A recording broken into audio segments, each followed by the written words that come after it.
계속되는 경기 불황, 나날이 치솟는 물가, 불투명한 내 은퇴 후 미래가 걱정되지 않으신가요? 대출금도 나가야 하고, 생활비, 보험료 등에 돈 들어갈 곳도 많고, 이쁜 손주들 자식들 보면 용돈이라도 집어주고 싶은 게 심정입니다. 하지만 정년 혹은 퇴사하게 되어 수입이 끊긴다면 어떨지 막막함을 넘어 공포스럽기까지 합니다. 우리 직장인들의 가장 취약한 점은 회사가 나를 고용해주는 그 시간까지만 경제활동을 영위할 수 있습니다. 정년은 정해져 있고 젊은 친구들은 계속해서 치고 올라오고 있습니다. 저도 직장인이었을 때 가졌던 고민들이라 여러분들의 심정을 잘 알고 이해하고 있습니다. 하지만 다가올 미래는 이미 정해져 있는데 알면서도 준비하지 않는 것이 가장 최악이라고 생각합니다. 시간이 지나감에 따라 언젠간 그만둘 직장에 안주하지 않고 다음에 알려드릴 정보를 참고하여 미래를 미리 대비해 보시죠. 2024년 12월 통계청 보도자료 한국의 사회동향에 따르면 2023년에 40에서 64세 중장년 취업자는 1,564만 명으로 2010년 1,263만 명에 비해 301만 명 증가했다고 합니다. 이 같은 수치는 얼핏 들으면 노인 인구도 열심히 일하고 노인 일자리도 많겠구나 생각할 수 있지만 실상은 그렇지 않습니다. 실상은 당장 생계를 꾸려 나가야 하기 때문에 어쩔 수 없이 일터로 나가야 하는 노인들이 대다수입니다. 또한 중장년 노인의 10명 중 4명은 단순 노무 종사자로 근무 환경이 매우 열악한 것으로 확인되고 있습니다. 우리나라 노인 빈곤율이 2년 연속 악화되었다고 하며 2023년 기준 65세 이상 노인 10명 중 4명은 빈곤층인 것으로 나타났습니다. 그럼 지금부터 중년, 노년 빈곤을 피하기 위해 준비해야 할 자격증과 직업들을 알아볼까요? 첫 번째는 전기시설관리자입니다. 전기시설관리자는 취업 반경이 굉장히 넓은데요. 전기공사 시공업체부터 전기안전관리 대행업체 그리고 가까운 일상 속에서는 아파트 전기실, 빌딩 제어실, 공장의 전기 부서 같은 곳에 취업이 가능합니다. 우리 삶에 가까이 있는 아파트, 빌딩 관리자로 취업이 가능하겠네요. 전기시설관리자의 주요 업무는 다음과 같습니다. 전기 시스템 유지 보수, 안전 기준 준수, 에너지 효율 관리, 문제 해결 및 수리가 있습니다. 하지만 전기시설 관리자로 취업하려면 자격증이 반드시 필요한데요. 지금 당장 도전해볼 수 있는 자격증은 전기기능사가 있습니다. 전기기능사는 전공 상관없이 누구나 준비해서 취득할 수 있는 국가기술 자격증이며 국비 지원을 받아 금전적인 부담 없이 공부하는 것도 가능합니다. 구인구직 사이트에서 전기기능사를 모집하는 공고만 찾아봐도 1000건이 넘는 채용 공고를 볼 수 있어 실제로 취업으로도 연결이 가능할 것 같습니다. 또한 지자체에서 구민복지 차원으로 필기교육 지원과 강의도 전액 무료로 진행되고 있으니 관심 있는 분들은 바로 본인이 거주하고 있는 지자체에 검색해보시기 바랍니다. 그러나 전기기능사에서는 더 나은 일자리로 가는데 한계가 있을 수 있는데요. 그 이유는 선임 자격 때문입니다. 이 상황을 해결할 수 있는 방법을 지금부터 설명해드리겠습니다. 이러한 문제점들은 기사 자격증이나 산업기사 자격증을 취득하게 된다면 대부분 해결이 됩니다. 전기기능사는 매해 2만 명이 취득하는 자격증이지만 전기기사, 산업기사는 기능사의 절반 이하인 7천에서 8천 명 정도가 취득하고 있습니다. 그리고 최근 채용 공고 수를 보면 전기산업기사나 기사를 채용하는 공고는 3,000건 이상으로 전기기능사를 모집하는 1,000건과 비교하면 3배 정도 많다는 것을 구직 사이트에서 직접 확인할 수 있습니다. 항상 이야기가 나오는 전기기능사의 한계점인 선임 자격이 없다는 부분까지도 해결할 수 있습니다. 하지만 대부분 관련 전공자가 아니기 때문에 산업기사나 기사 자격증 응시 요건이 충족되지 않아 시험을 볼 수가 없어서 어쩔 수 없이 기능사 자격증 시험을 보는 건데요. 산업기사나 기사 자격증에 바로 응시 가능하다 하면 기능사를 준비하는 사람은 없을 겁니다. 그래서 최근에는 이런 비전공자 분들에게도 돌파구가 있습니다. 바로 국가 제도를 이용해서 온라인 과정을 이수하면 6개월에서 1년으로 산업기사나 기사 관련 학력을 취득할 수가 있습니다. 보통 산업기사나 기사 자격증을 바로 응시 준비할 수 있는 기간이 6개월에서 1년 정도인 걸 감안하면 관련 학과가 아닌 분들도 한번 도전해볼 만하다고 생각합니다. 전기산업기사 응시 자격 요건은 1. 관련 전공으로 전문대 이상 졸업자 2. 기능사 소지 및 실무 경력 1년 이상 3. 동일 유사 직무 분야 경력 2년 이상 4학점 은행제로 1학점 이상 이수한 자입니다. 여기서 우리는 4번 요건에 해당되는 응시 자격을 노리시면 됩니다. 학점 은행제도는 네이버에 전기산업기사 학점은행제로 검색하면 많은 자료들이 나옵니다. 많은 교육기관에서 학점은행제를 운영하고 있으며 100% 온라인 수업으로 진행됩니다. 2학기 만에 41학점을 다 채울 수 있다고 하며 응시자격 준비 최단기간은 4개월 정도라고 합니다. 기능사를 취득한 후 1년 이상 경력을 쌓기가 녹록치 않거나 열정이 있는 분이라면 학점은행제에서 학점을 수료한 후 바로 도전하는 것도 좋을 것 같습니다. 이상으로 전기기능사 자격증에 대한 현실적인 정보를 정리해드렸습니다. 두 번째는 지게차 운전기능사입니다.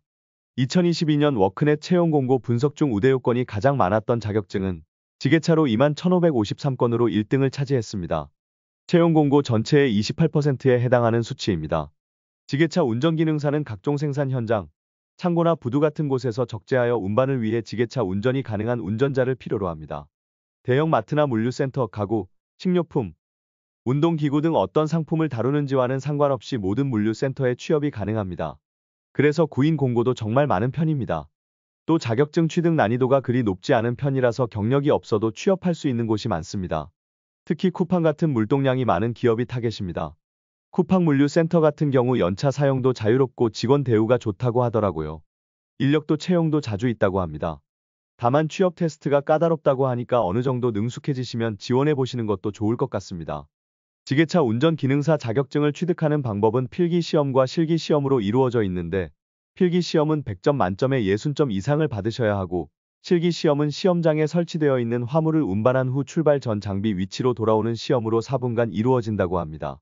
네이버에 검색하면 나오는 중장비 학원을 통해 운전 연습만 미리 해본다면 어렵지 않게 합격할 수 있으며 국비 지원 가능한 학원들이 많습니다.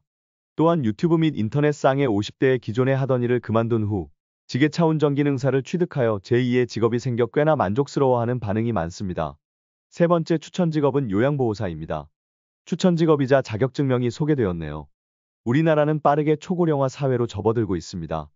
2024년 12월 23일 기준 65세 이상 인구가 1024만 4,550명으로 전체 인구의 20.0%를 차지하며 한국은 공식적으로 초고령 사회에 진입했습니다.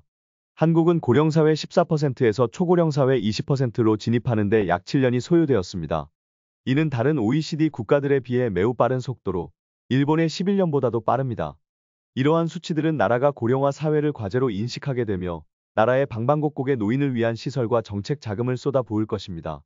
보건복지부는 공공요양시설 확충을 목적으로 국공립 요양시설이 없는 시군구 중심으로 비교적 서비스 품질이 높은 공공요양시설 확충이 정책을 진행 중입니다.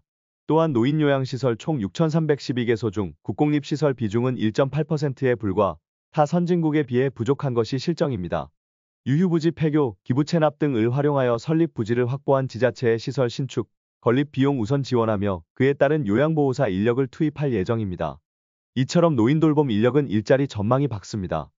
요양보호사의 기초 내용부터 2025년부터 바뀌는 최신 내용까지 정리해보겠습니다. 여러분들이 제일 궁금해하실 요양보호사의 급여 수준입니다. 요양보호사는 보통 방문으로 진행되며 한 수급자를 대상으로 하루 1에서 4시간 정도 근무합니다. 시급은 12,700원부터 중증수급자를 보살피게 된다면 13,700원까지 받을 수 있습니다. 저희 어머님도 요양보호사를 꽤 오랜 기간 하셨으나 정말 편한 수급자일 경우엔 4시간 중 1에서 2시간 정도만 바짝 일해놓고 나머지는 쉬다가 온다 하셨습니다. 체력적으로 여력이 되는 사람들은 하루에 2명의 수급자를 돌보기도 합니다. 요양보호사가 된다면 하는 일은 첫 번째 신체활동 지원입니다. 요양보호사의 가장 기본적인 업무는 어르신들의 일상생활을 돕는 것입니다. 여기에는 식사 및 약약 복용 도움, 세면 양치 목욕 보조, 옷 갈아입히기, 화장실 이용 돕기, 이동 및 체위 변경 지원이 포함됩니다. 두 번째는 인지활동 지원인데요. 어르신들의 두뇌 건강을 위해 다양한 활동을 제공합니다. 퍼즐이나 게임을 통한 인지 자극, 회상훈련, 간단한 독서 활동이 있습니다. 세 번째는 정서 지원입니다. 어르신들의 정서적 안정을 위해 말벗 되어드리기, 산책 동행, 안부 확인 및 생활 상담들의 역할도 수행합니다. 네 번째는 가사 및 일상생활 지원입니다. 어르신들의 쾌적한 환경을 위해 방청소 및 정리, 빨래, 식사 준비 등을 돕습니다. 다섯 번째는 개인 활동을 지원합니다. 필요한 경우에만 해당되며 병원 동행, 은행 업무 보조 등 어르신의 외출을 돕기도 합니다. 요양보호사 자격증을 취득하는 방법은 국가관리 자격증을 취득해야 하는데요. 2025년 1월부터는 요양보호사 자격증 취득을 위해서는 미리 교육을 이수해야 하는데요. 약 320시간 이론과 필기, 실습 교육을 받아야 하고 해당 교육을 이수한 사람에 한하여 응시 자격이 주어지고 있습니다.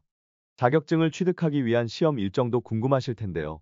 2025년의 시험 일정은 보통 매월 있습니다. 접수는 그 전 달에 이루어지니까 미리미리 확인하셔야 됩니다. 또 세부 일정에 대해서도 공개일이 정해져 있어서 2개월에 한 번씩 체크를 해주셔야 하는데요. 요양보호사 시험은 국가시험인 만큼 시험 장소가 정해져 있습니다. 국시원 전국 9개 센터에서 진행됩니다. 응시자의 주소지나 교육기관의 소재지와 상관없이 센터를 선택할 수 있습니다. 하지만 응시 좌석 수가 정해져 있으니까요. 생각이 있으시다면 차기 전에 빨리 신청하시는 것이 좋습니다. 여기까지 은퇴 후 혹은 전에 준비하거나 직업을 가지면 좋을 자격증이나 직업에 대해 말씀드렸는데요. 무조건 취업이 잘 되고 시작부터 연봉이 높은 직업은 없습니다. 시행착오를 겪어야 하며 본인에게 맞는 직업인지도 검토해야 합니다. 지금까지 사무직이었으나 육체적인 일을 해야 한다고 한다면 건강상의 문제가 없다면 해볼만 하겠지만 그렇지 않다면 고민을 해봐야겠죠. 또한 자격증 취득이든지 재취업이든지 쉽게 되는 건 없습니다. 그 일을 하는 데 있어서 필요한 자격증을 추가로 준비하신다든가 보수교육으로 능력을 배우시는 등 여러 노력을 보여야 기관에서도 이력서에 눈길이 가지 않을까 싶은 게 현실이기도 하고요. 내가 얼마나 이 직업에 열정을 가지고 준비했는지 보여주신다면 불가능한 직업은 없다고 생각합니다. 여기까지 은퇴 후 재취업이 용이한 자격증과 직업에 대해 알아보았는데요. 이미 은퇴하여 시간적 여유가 있는 분들이라면 당장 내일부터라도 준비하시고 은퇴 예정자이거나 구직자분들은 고려해보시는 것도 좋을 것 같습니다. 플라톤이 말했습니다. 시작이 가장 어려운 부분이다. 그러나 시작하고 나면 모든 것이 쉬워진다. 천리길도 한 걸음부터. 당장 내일부터 알아보고 시작해보시기 바랍니다. 영상은 여기까지입니다. 영상이 도움이 되셨다면 좋아요와 구독 눌러주시기 바랍니다. 감사합니다. 실버코치였습니다.